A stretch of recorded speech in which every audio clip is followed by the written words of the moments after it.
Chris, what do you make of Kyrie's comments? I get the frustration. I mean, obviously, you know, every one of those conversations he had with KD, there was something of him in Miami with KD. He waited on the floor. He was like the last player to wait on the floor while KD was giving his acceptance speech, if you will, for the MVP of the All-Star game. And then what we just saw, they all may have been innocent, innocuous conversations, just two friends. And so I get the frustration of maybe everybody's blowing it out of proportion and all that.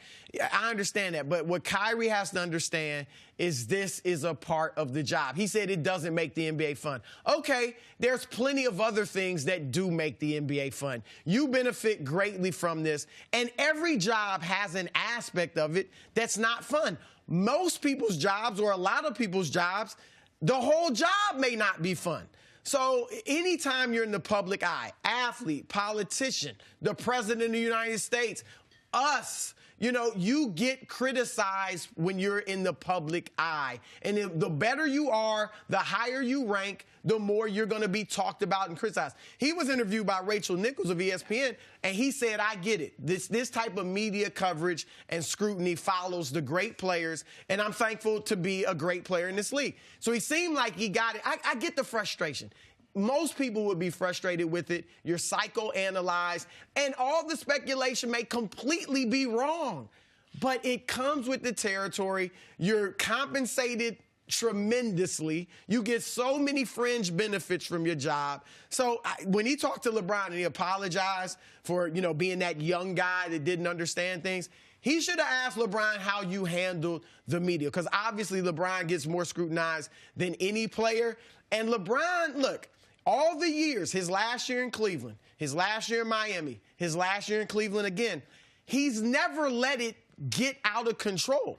And obviously everybody was speculating, but he's always somehow been able to just not let it ruin that season for his team or himself. And Kyrie has to kind of learn, and so does Kevin Durant, has to kind of learn how to do that. You know where the best place for both these guys to go is? New York. I mean, there's no troublesome media there. Nobody shakes you down for a story. People don't follow you around. It's a good place to just kind of hide out and get away. That's how the New York media treats you with such respect that they'll absolutely give him his privacy. I'm with you on.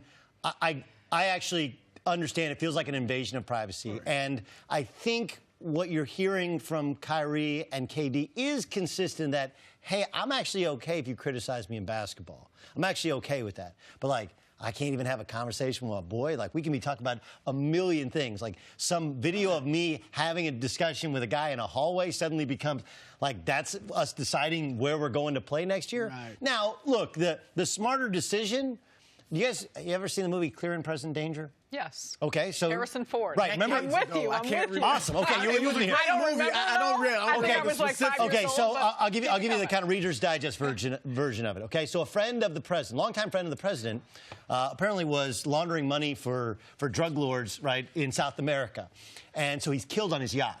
So the president's sitting around with all of his henchmen, and they're saying, well, what should we do about this? And all the guys are advising him, like, you guys barely knew each other. You weren't really friends. And Harrison Ford's like, no.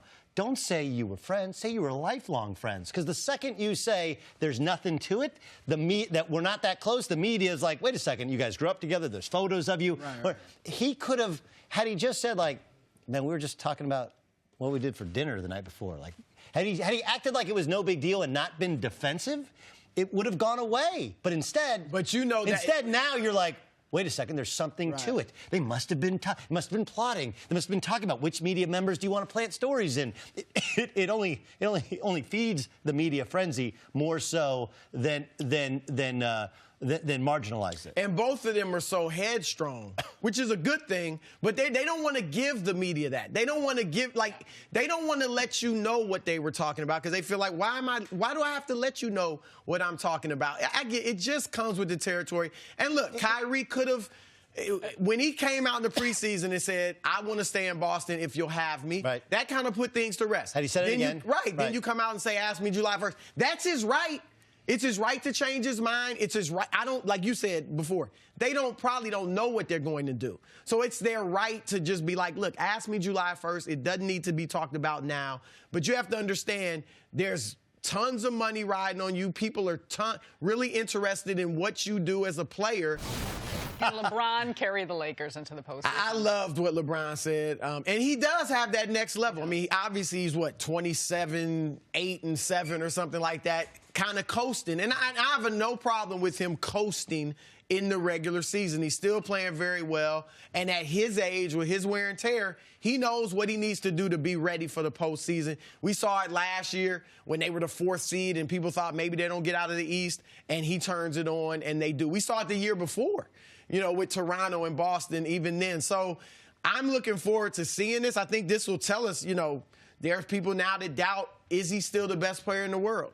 I think this last run will tell us, yeah, he's still that guy.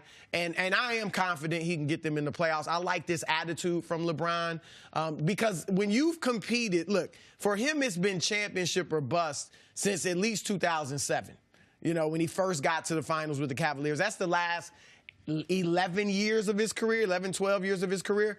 When it is really not championship or bust, and now it's just, let's just get to the playoffs.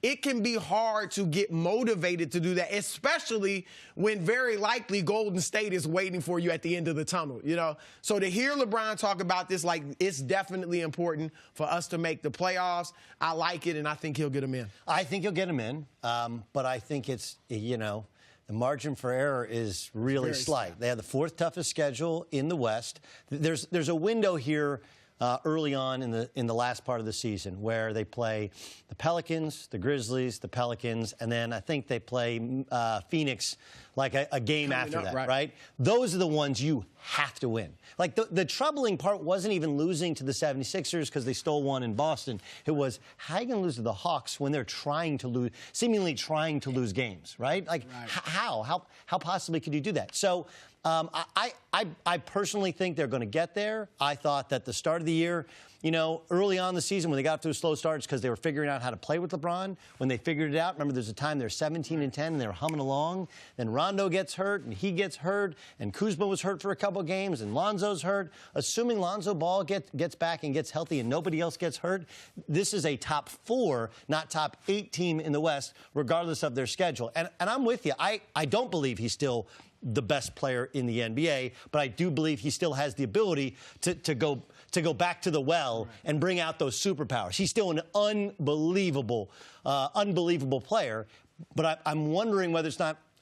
There was an old video game, RC Kart. You guys ever play RC Kart? And you'd hit the nitrous, and that's when you would take off, right? But at some point, or like a turbo in Madden, right? When you have the turbo button, if you hold it down too much, you don't have any more turbo left. I do wonder, is there going to be a time when he tries to go to the well or hit that turbo button and there's nothing there? It's like, yeah, now I'm going to start playing hard. Like, yeah, but now you're 34. Right. It's just different. I'm fascinated to see, but I think they get there. Will his approach help some of the younger? Everyone's trying to acclimate themselves to one another. Some of these younger players trying to figure out their role, how they fit with LeBron on the floor. Will his mindset and approach now, as he brings it back to this group, help some of the younger players understand exactly what they need to do on the floor? I think it will, because this is a learning experience for all of these guys. And we know, Doug, even if they get to the playoffs and get swept by Golden State, it's still good for these young guys to go through this. You have to learn how to win. You have to learn what it's like to play in these must-win situations. And really, these last 25 games, we could argue,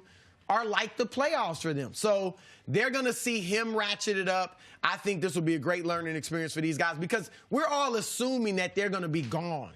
Maybe not. If they don't get Anthony Davis, then this is going to be your team. You make some additions, but Kuzma, Lonzo, Brandon Ingram, and all these guys, they may be who you're playing with the next couple of years if you're LeBron James, if you don't get that huge trade. I believe that huge trade that was proposed on Twitter was really being leaked from the New Orleans Pelicans, that they weren't throwing in all of those guys because they do actually value these young players. Your pick, you can get a few of these. Right, you can get a few of these guys. You can't have all of them. That's because they actually think, like, Kyle Kuzma's a borderline all-star. They think Lonzo Ball still has a chance to be special. Maybe not an elite number 2 draft pick, but he's great defensively. He's the best advanced passer in the NBA, and he's a Swiss Army knife in that he can probably guard 4 positions. And the way you play in basketball, that's invaluable. So I think they want to see it. But there's two different NBAs, right? The NBA of all these other teams that don't matter and guys are periodically playing hard and dialing up in the fourth quarter, and then there's the real games.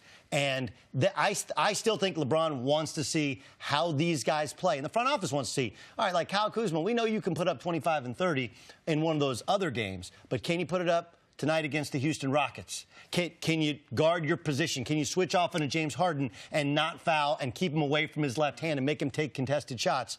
I think this is a great litmus test for these young players as well as for LeBron James. How does his body react when he can't take a day off, when he can't dial it back because the team's not good enough for him to mail it in for a game or two? They need to win as many as possible. I also think Rajon Rondo is going to be an integral part of no helping question. them get it together. He's missed over 30 games, 34 games, I believe. But just the you brought up a understanding good of point. what it takes. People are making it, oh, they're not making the playoffs. You're not looking at the context. LeBron's injury, Rondo's injury, Ingram, Kuzma, Lonzo. And I mean, they have it in the roster makeup. It doesn't really fit that well. Thanks for watching. Subscribe here to get the latest from the show. Also, be sure to check out more of the best clips from First Things First, or go watch a few segments from our other shows on FS1.